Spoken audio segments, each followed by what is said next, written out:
Hello दोस्तों, आप सभी का स्वागत है आपके अपने YouTube channel architect study math class में। दोस्तों आज हम प्रॉफिट लॉस का कुछ क्वेश्चन लेके आए हुए हैं। आज जो हम क्वेश्चन बताने वाले, देखिए इस टाइप का क्वेश्चन हमेशा एग्जाम में पूछा जाता है। ठीक है, तो देखते हैं आज का पहला ही क्वेश्चन क्या कह रहा है हीरो ने 47,000 रुपये में पुरानी कार खरीदा है और इसकी मरम्मत पर उसे 3,000 रुपये खर्च कर दिया है, नहीं 3,000 रुपये खर्च कर दिया है। और वह कार को कितना में बेच देता है? 58,000 यानी 58,000 में क्या कर बेच देता है।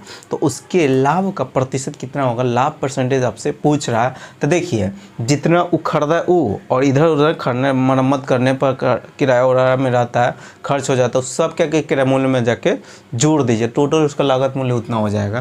तो 47,000 में खरीदा था और 3,000 खर्च कर दिया एक्स्ट्रा मरम्मत में करवाने में, तो उसको टोटल खर्च कितना हो गया है? 50,000 रुपये खर्च हो गया है। 50,000 रुपये खर्च हो गया है, ठीक है। और बेचा है कितना? 5800 में क्या किया है? वो 58,000 में बेचा है। तो उसको लाभ कितना का हुआ है? लाभ कितना का हो रहा है? 8,000 का हो रहा है, ठीक है। अगर परसेंटेज लाभ पूछा है तो जितना लाभ निकालना, लाभ परसेंटेज पूछ रहा है तो क्या कि जितना तो लाभ रुपया में है, लेकिन हमसे क्या कितना प्रतिशत उसको लाभ हुआ है। अगर लाभ परसेंटेज पूछे या हानि परसेंटेज पूछे तो हमेशा बट्टा में किसको देखिएगा? क्रय मूल्य को ही रखिएगा, ठीक है। खरीदा हुआ था कितना, उसका खरीदारी कितना था? तो खरीदारी कितना था? 58 कितना खरीदारी हो गया था उसका, बट्टा में क्रय मूल्य कितना हो जाएगा? 300। तो इधर उधर खर्च करने में उसको खर्च हो गया है, तो टोटल 5,000 उसका खर्च हुआ है, ठीक है। ऐसा नहीं कि खरीदारी उसका सिर्फ 4700 नीचे दे दीजिएगा। टोटल उसका खर्च कितना हो गया? 47 खरीदने में और 3,000 मरम्मत करवाने में टोटल 50,000 खर्च हो गया। तो बटा में 50,000 दे दिए, ठीक है, 50,000 दिए है। इंटू क्या कीजिएगा? 100 परसेंटेज में निकालना है तो 2 जीरो से 2 जीरो कट जाएगा, ठीक है। और 2 जीरो से योग क्या हो जाएगा? कट जाएगा और योग 16, यानी 16% उसको क्या हो जाएगा? प्रॉफिट होगा। कितना परसेंट? 16% उसको प्रॉफिट होगा। बताइए समझ में आया कि नहीं? ठीक है, मिटाने के लिए कपड़ा नहीं। देखिए अगला क्वेश्चन क्या कर रहा है 25 वस्तु का क्रय मूल्य 20 वस्तु के क्या है? विक्रय मूल्य के बराबर। और जैसे जैसे कर वैसे आप भी करिएगा, ठीक है। 25 वस्तु का क्रय मूल्य, 25 वस्तु का क्रय मूल्य का हम सीपी मान लें, 25 वस्तु का क्रय मूल्य, ठीक है। और 20 वस्तु के विक्रय मूल्य के क्या है? बराबर है। 20 वस्तु के विक्रय मूल्य यानी एसपी के क्या है? बराबर। तो हम क्या किए? बराबर कर दिए, ठीक है। अगर काटना है तो आप काट सकते हैं। 5 5 25 हो गया, 5 चौका 20 हो गया, यानी तो सीपी और एसपी में रेशियो हम निकाल लिए 4 अनुपात कितना? 5 निकल गया। सीपी और एसपी में रेशियो निकालिए, एसपी यहाँ पर आ जाता तो 5 ही नीचे आ जाता, तो 4/5 हो गया। सीपी एसपी का रेशियो आ गया। तो क्या पूछा हुआ था? तो लाभ प्रतिशत आपसे पूछ रहा था। देखिए खरीदारी कितना में है? 4 रुपया रेशियो में ही, और बेच कितना में रहा? 5 रुपया। तो एक का उसको क्या हो रहा है? प्रॉफिट हो रहा है। एक का क्या हो रहा है? प्रॉफिट हो रहा है। जब भी लाभ परसेंटेज प्रॉफिट पूछे है, लाभ परसेंटेज में पूछे या हानि पूछे परसेंटेज में, तो हमेशा बट्टा में किसको रखना है? क्रय मूल्य को हमेशा, ठीक है। तो लाभ यहाँ पर हो रहा है, क्या हो रहा है? लाभ। तो लाभ परसेंटेज में लाभ पूछा हुआ, तो 1/, कितना खरीदारी कितना था? 4। तो 1/4 परसेंटेज में करिए तो इंटू क्या हो जाए? 100 परसेंटेज गुना करिएगा तो कितना? 25। तो 25% उसको क्या हो जाएगा? प्रॉफिट होगा। यही आपका क्या हो जाएगा? आंसर हो जाएगा। समझ में ही आ गया होगा। अगला क्वेश्चन देखिए, अगला क्वेश्चन क्या कर रहा है किसी उत्पाद की बिक्री पर हुआ लाभ प्रतिशत 25% है। किसी उत्पाद की बिक्री पर हुआ लाभ प्रतिशत कितना है? 25% है। यदि क्रय मूल्य और विक्रय मूल्य के मानों को परस्पर क्या बदल दिया जाए तो कितने प्रतिशत की हानि होगा? ये आपसे क्वेश्चन पूछा हुआ है, ठीक है। यानी कोई उत्पाद बेचा गया तो उसको 25% प्रॉफिट हुआ है, यानी 100 का सामान रहा होगा तो बेचा है तो कितना में बेच दिया होगा? 125 में बेचा होगा, तभी जाकर उसको 25% प्रॉफिट होगा, ठीक है। ये हो गया सीपी। खरीदारी इतना होगा तो एसपी इतना होगा, तभी जाकर उसको क्या हो जाएगा? इतना 25 रुपये, उसको 100 रुपये पर 25 रुपया प्रॉफिट होगा, तो 25% क्या हो जाएगा? प्रॉफिट हो जाएगा, ठीक है। इसको और रेशियो में कन्वर्ट करना चाहते हैं तो 25 चौका 100 और 25 25 100 25 हो गया। अब इसको क्या कर रहा है? उल्टाने के लिए कह रहा है सीपी और एसपी यानी क्रय मूल्य और विक्रय मूल्य का मान जो होगा संख्यात्मक मान, उसको अगर पलट दिया जाए, यानी 5 यहाँ पर आ जाए 5 कहाँ, इसको पलटने पर 5 यहाँ आ जाए और 4 यहाँ आ जाए, तो अब CP हो जाएगा 4 की जगह पर कितना 5 हो गया है, SP 5 की जगह पर अब 4 हो गया, यानी 5 का सामान 4 में क्या कर रहा है, बेच रहा है, तो कितना को उसको लॉस हो रहा है, लॉस हो रहा है, एक क्या क्या हो जाएगा, लॉस हो रहा है। ठीक है, और कितना पर लॉस होता है, तो हमेशा बट्टा में किसको दीजिएगा, CP को दीजिएगा, क्रय मूल्य फिलहाल में क्रय मूल्य E है, तो इंटू क्या कीजिएगा 100 कर दीजिएगा, तो वही होगा 20% उसको क्या हो जाएगा, लॉस होगा। क्या होगा, 20% उसको लॉस होगा, तो वही लॉस आपसे पूछा हुआ था। इसको पूरा परसेंटेज में ऐसे निकालिए, या आप डायरेक्ट कर सकते थे। 25% प्रॉफिट हो रहा है, 25% को भिन्न में मान क्या होता है, 25% का भिन्न में मान 1/4 हो रहा है, यानी 4 का सामान कितना में 5 में बेचा है, 4 CP हो गया, ये SP हो गया, 4 का सामान कितना में 5 में बेच दिया, उसको क्या करा, उल्टाने के लिए कह रहा है, यानी 5 यहाँ आ जाएगा, 4 यहाँ आ जाएगा, तो 5 का सामान कितना में बेच रहा है, 4 में बेच रहा है, तो उसको एक क्या हो रहा है, लॉस हो रहा है, कितना पर 5 पर, इंटू क्या कीजिएगा 100%, तो बराबर कितना होगा 20% उसको क्या हो जाएगा, लॉस हो जाएगा। तो यही आपसे क्वेश्चन पूछा हुआ था, कितना प्रतिशत लॉस हो जाएगा, कब, जब उसका संख्यात्मक मान को पलट दिया जाता है तब। अगला क्वेश्चन देखिए, अगर इस टाइप का क्वेश्चन रहेगा तो ऐसे आप क्या कीजिएगा, सॉल्व कर दीजिएगा।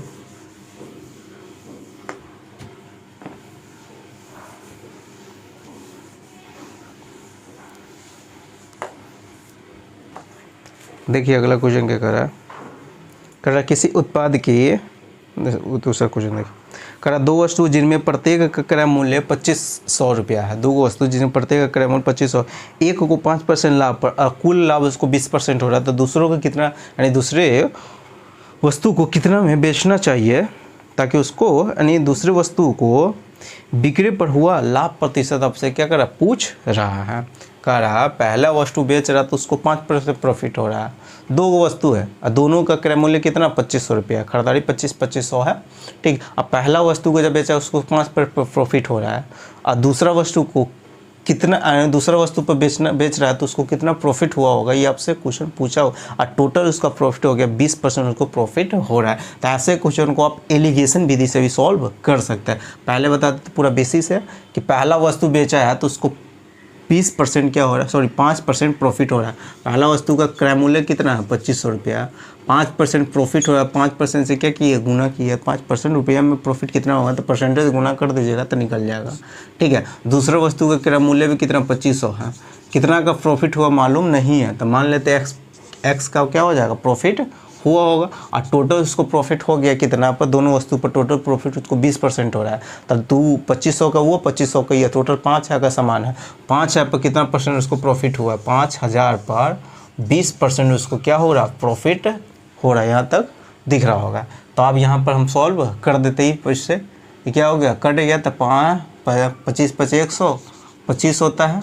ठीक है, इससे ही परसेंट से 2 जीरो काट दिया तो ये हो गया 25x, और यहाँ से ई परसेंट से 2 जीरो क्या किए काट दिए, तब 20 पंचे कितना होगा 100, यानी 1000, कितना 1000 हो जाएगा। ये 25x है, कितना है 25x हो गया, 25 इधर ला के हम इधर ले आते हैं, तो या ना तो 25 हम पहले ही कॉमन लेके काट सकते हैं, 25 इसमें 25 इसमें भी आ रहा है, तो 25 बचे और 25 इसी x बचेगा, और 25 से इसमें कॉमन लेकर हटा दिए, इसमें से कॉमन 25 ले लिया, इधर से 25 चौका 100 यानी 40 मरतबा कट जाएगा, तो एक्स का मान 5 इधर आ जाएगा, तो कितना हो गया 35 हो गया। तो दूसरा वस्तु पर कितना उसको प्रॉफिट हुआ होगा 35% प्रॉफिट हुआ होगा, और पहला वस्तु पर 5% दे दिया, दूसरा वस्तु पर 35% प्रॉफिट हुआ होगा, तभी जाके दोनों वस्तु पर टोटल उसको प्रॉफिट 20% होगा। तो ये आपसे क्वेश्चन पूछा दूसरे वस्तु को कितना प्रतिशत लाभ पर बेचा जाए, तो 35% लाभ पर बेचा जाए। ये तो पूरा बेसिस से बताया है, इसका ट्रिकली कैसे करिएगा, एलिगेशन विधि से इस क्वेश्चन को भी आप सॉल्व कर सकते हैं। कौन सा विधि, एलिगेशन विधि से भी इसको सॉल्व कर सकते हैं। कैसे करिएगा देखिए, कंसेप्ट बता देते हैं। पहला वस्तु बेचा है तो कितना का प्रॉफिट हुआ, उसको हुआ है 5%। पहला वस्तु बेचा है तो उसको 5% प्रॉफिट हुआ है, ठीक है, दूसरा वस्तु बेचा है उसको मालूम नहीं था, मान लेते दूसरा वस्तु बेचा है उसको x% प्रॉफिट हुआ होगा और टोटल प्रॉफिट उसको 20% हुआ है। टोटल बड़ा हमेशा कहाँ बीच में दीजिएगा, उसके बाद एलिगेशन भी टोटल यहाँ पर जो दीजिएगा ई जो रेशियो आता है वो हमेशा किसका रेशियो आ जाएगा, वो क्रयमूल्य का रेशियो आ गया रहेगा। अगर यहाँ पर लाभ लाभ लाभ या हानि हानि हानि लेके आ रहा है तो यहाँ पर जो रेशियो आ जाएगा वो हमेशा क्रयमूल्य का रेशियो आया रहेगा। ठीक है, क्रयमूल्य सीपी का रेशियो आ जाएगा। और सीपी दोनों का सीपी कितना दे दिया था, बराबर दे दिया हुआ था, यानी 2500 है। कितना कितना है, 2500 है। सीपी 2500, यहाँ पर भी 2500, तो रेशियो में है, ई रेशियो में यहाँ पर आता है, इसका अंतर यहाँ पर, इसका अंतर यहाँ पर करिए तो इसका मान कितना 1:1 दे दिया हुआ। ये हम नहीं लिखेंगे तो ये काम मेरा चल जाएगा, क्योंकि दोनों का क्रयमूल्य क्या था, सेम था। तो सेम था तो रेशियो में कितना हो जाएगा, 1:1 हो जाएगा। यहाँ तक समझ में आ गया। तो ऐसे क्वेश्चन को कैसे कर सकते, इतना दे देते, पहला वस्तु को 5% बेचा है, दूसरा वस्तु पर लाभ पूछे रहा था, टोटल लाभ दे दिया फीस और उसका क्रयमूल्य बराबर दे दे, इसीलिए 1:1 हम दे दिए हुए हैं। ठीक है, क्योंकि क्रयमूल्य का ही रेशियो वहाँ पर 1:, फिलहाल में बराबर है तो 1:1 क्या आ जाएगा, 2500 काटिए लिखिएगा तो रेशियो में कन्वर्ट करिएगा तो 1:1 आ जाएगा। उसके बाद क्या कीजिएगा, यहाँ पर देखिए, यहाँ पर क्या रहता है, इसका अंतर यहाँ पर आता है, इसका क्या रहता है, अंतर रहता है। तो इसका अंतर तो यहाँ पर कितना आ रहा है, 15 आ रहा है। इसका अंतर यहाँ पर करिएगा, यहाँ से नहीं पता चले, लेकिन यहाँ से तो पता चले कि यहाँ पर इसका अंतर यहाँ पर लिखा रहता है। इसका अंतर यहाँ पर कितना आ रहा है, 15, यानी एक का मान कितना होना चाहिए, 15 होना चाहिए। यहाँ पर इसका अंतर यहाँ पर लिख देते, इसका अंतर यहाँ पर लिख देते, इसका अंतर यहाँ पर लिखिएगा तो 15 ना अंतर, यानी एक का मान 15 है, तो यहाँ पर भी एक का मान कितना हो जाएगा, 15 हो जाएगा। तो पता चल गया कि 15 है। आप देखिए, एगो इतना याद करके, एगो इससे छोटा होता है तो एगो इससे क्या होता है, बड़ा होता है। एलिगेशन विधि जब हम पढ़ाएंगे तो उसमें से एगो इसका मान छोटा रहेगा बीच वाला से हमेशा बीच वाला से एगो छोटा रहेगा तो एगो हमेशा क्या हो जाएगा, बड़ा रहेगा। ठीक है, तो इसका अंतर तो यहाँ पर एक का मान, यहाँ इसका अंतर 15 था, यानी एक का मान 15, तो यहाँ पर भी एक का मान कितना हो जाएगा, 15 हो जाएगा। ठीक, उसके बाद क्या कीजिए, इस एगो ही कम है तो एगो इतना क्या हो जाएगा, एगो क्या है, कम है, तो एगो इससे थोड़ा सा ज़्यादा होगा। तो कितना ज़्यादा होगा, तो यहाँ पर तो इसका ये दोनों का अंतर रहता है, तो ये दोनों का अंतर रहता है, तो यहाँ पर क्या होना चाहिए, अंतर रहता है। तो इससे आप कम तो हम नहीं ले सकते, तो इससे ज़्यादा लेना होगा। आप कितना ज़्यादा लोगे, तो इससे 15 क्या कि ज़्यादा लेंगे, तब ये कि इसका अंतर यहाँ पर लिख दीजिएगा, यानी इसका मान कितना होना चाहिए, 35% होना चाहिए। समझ में ये, तब ना 35 लीजिएगा तो 35 में 20 गया तो 15 आ जाए, क्योंकि कम हम 5% ले नहीं सकते हैं, क्योंकि ऐसे बेस से दोनों कम हो जाता है। हम बताए हुए कि एगो इससे कम होता है तो एगो इससे क्या हो जाएगा, इससे ज़्यादा रहता है, इसीलिए उसको लेना पड़ेगा। कितना है, 20 को ये 15 को 35 को उसको लेना पड़ेगा, तब 35 और 20 में अंतर कितना, 15 का हो जाएगा। समझ में आ गया होगा। ऐसे क्वेश्चन को एलिगेशन विधि से भी आप क्या कर सकते हैं, सॉल्व कर सकते हैं।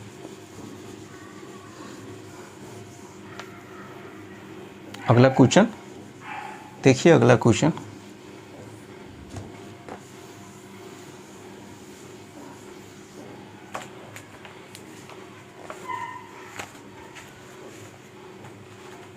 कावेरी ने एक खिलौना 280 रुपया में खरीदा और इसे 315 में क्या किया, बेच देता है, तो उसे कितना का लाभ हुआ है, वो क्वेश्चन आपसे पूछा। 280 में खरीदा है, ठीक है, 280 में सीपी इतना खरीदा है और एसपी कितना बेचा है, कितना है 315 में क्या किया, वो बेच दिया, तो कितना का उसको लाभ हो रहा है। तो लाभ देखने से लग रहा है कितना का हो रहा है, यहाँ से 20 गो वो हो जाएगा, 15 गो ये हो जाएगा, तो 35 रुपया क्या हो रहा है, लाभ हो रहा है। किस पर लाभ होता है, तो हमेशा क्रयमूल्य परसेंटेज जब लाभ निकालना होगा तो परसेंटेज में पूछा हुआ है। तो 280 इंटू क्या कीजिएगा, 100 करिएगा, तो एगो 0 से एगो 0 कट गया, 7×5 35, 7×4 28, 2 मरतबे ये हो गया 5, 5×5 25, यानी 12.5% के क्या हो जाएगा, प्रॉफिट होगा। 2 से फिर बचा हुआ था भाग दे दीजिएगा, तो 12.5% का क्या हो जाएगा, प्रॉफिट हो जाएगा। बताइए यहाँ तक समझ में आया कि नहीं। तो आज हम यहीं तक रखते हैं, क्योंकि वीडियो थोड़ा सा लंबा हो रहा है। अगर तो वीडियो अच्छा लगा हो तो प्लीज़ चैनल को क्या कीजिए, सब्सक्राइब कर लीजिए, साथ में बेल आइकन प्रेस कर दीजिएगा। इससे क्या हो, मैं जितने वीडियो अपलोड करूँगा सारे वीडियो नोटिफिकेशन आपको मिलता रहे, क्योंकि इस पर रोज़ कंप्लीट मैथ पढ़ाया जाता है। ठीक है, तो चलिए फिर मिलते हैं नेक्स्ट वीडियो में।